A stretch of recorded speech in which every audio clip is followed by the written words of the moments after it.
بسم اللہ الرحمن الرحیم الحمد للہ رب العالمین صلی اللہ وسلم علی نبینا محمد وعلی آلہ وصحبہ اجمعین۔ السلام علیکم ورحمۃ اللہ وبرکاتہ۔ ساتھی اور دوستو، رمضان اپنے اختتام کو پہنچا، عید کی آمد ہے۔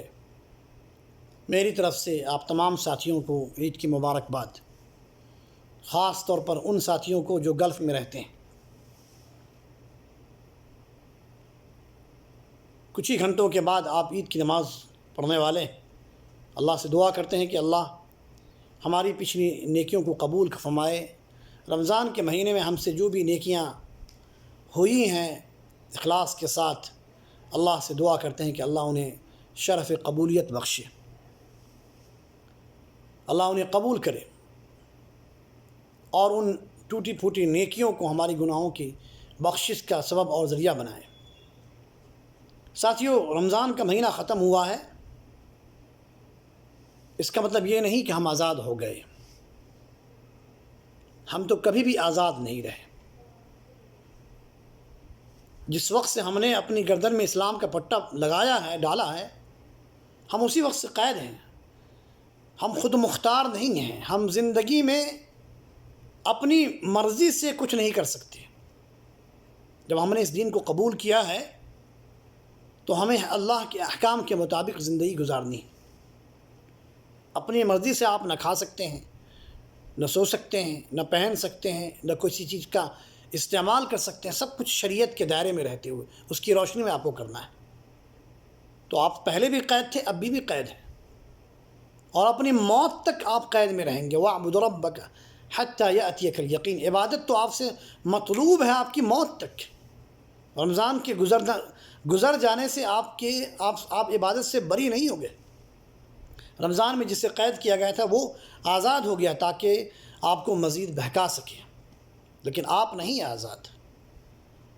آپ اللہ کے احکام کے دائرے کے اندر ہیں، قید ہیں آپ۔ یہ دنیا مومنوں کے لیے قید خانہ ہے، دنیا مومنوں کے لیے قید خانہ ہے۔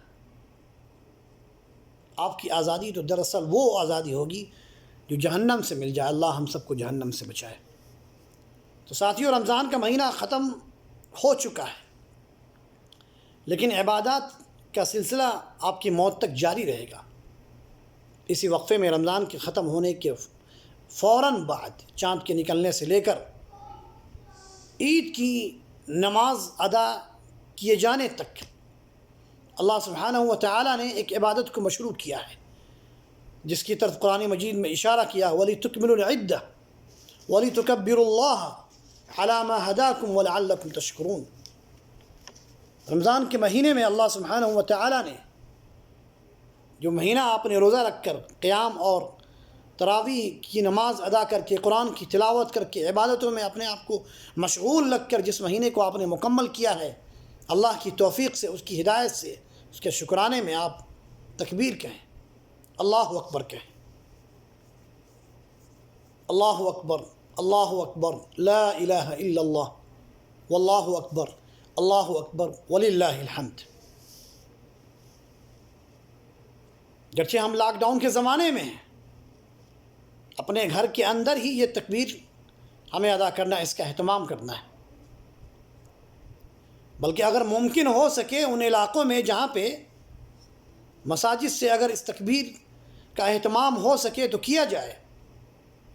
سعودی عرب میں اس کا اہتمام ہونے جا رہا ہے۔ سارے مساجد کے مؤذنین کو حکم دیا گیا ہے کہ مساجد اور جامع مسجد اور عام مساجد کے مائکروفون سے، مائک سے تکبیر کی شروعات کہیں۔ فجر کی نماز سے لے کر نماز کے قائم ہونے تک تکبیر کہتے رہیں۔ تو اگر آپ کے یہاں بھی اگر یہ ممکن ہو سکے تو آپ بھی اس کا اہتمام کریں، تاکہ لوگوں کے اندر یہ شعور اور احساس جاگا رہے کہ ہم عید کے دن میں ہیں۔ آج ہمارے یہاں عید ہے جسے ہمیں باہر ادا کرنا تھا، لیکن مصلحت اور حالات نے ہمیں مجبور کر دیا کہ ہم گھر میں ادا کر رہے ہیں۔ تو ساتھیو، تکبیر کا اہتمام کریں۔ اور یہ جو تکبیر ہے ساتھیو، اللہ اکبر، اللہ اکبر، لا الہ الا اللہ واللہ اکبر واللہ اکبر وللہ الحمد، یہ جو کلمات ہیں بڑے ہی عظیم ہیں ساتھیوں۔ انسان ان کلمات کو ادا کرنے والا گویا کہ اللہ کی عظمت کا، اس کی رفعت کا، اس کی بلندی کا، اس کی کبریائی کا، اس کی عظمت کا اپنے دل سے اظہار کرتا ہے۔ اللہ سے بڑی کوئی بھی چیز نہیں۔ آپ جب کہتے ہیں اللہ اکبر، دنیا کی ساری چیز اللہ کے سامنے بالکل نیچے ہے، ہیچ، اس سے بڑی کوئی چیز نہیں ہو سکتی ہے۔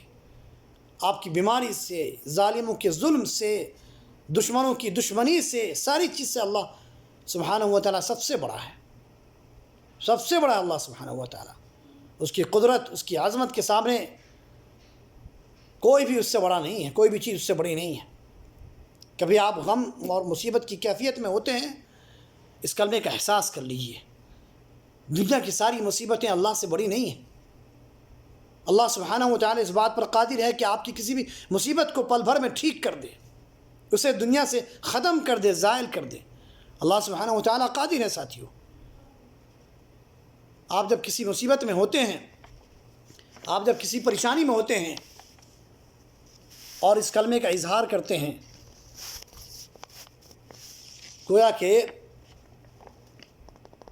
آپ کی زندگی میں کتنی بڑی پریشانی کیوں نہ ہو ساتھیوں، کتنی ہی بڑی رکاوٹیں کیوں نہ آئیں، یہ کلمہ ان رکاوٹوں کے سامنے اسے ختم کرنے کی آپ کے اندر ہمت پیدا کرتا ہے۔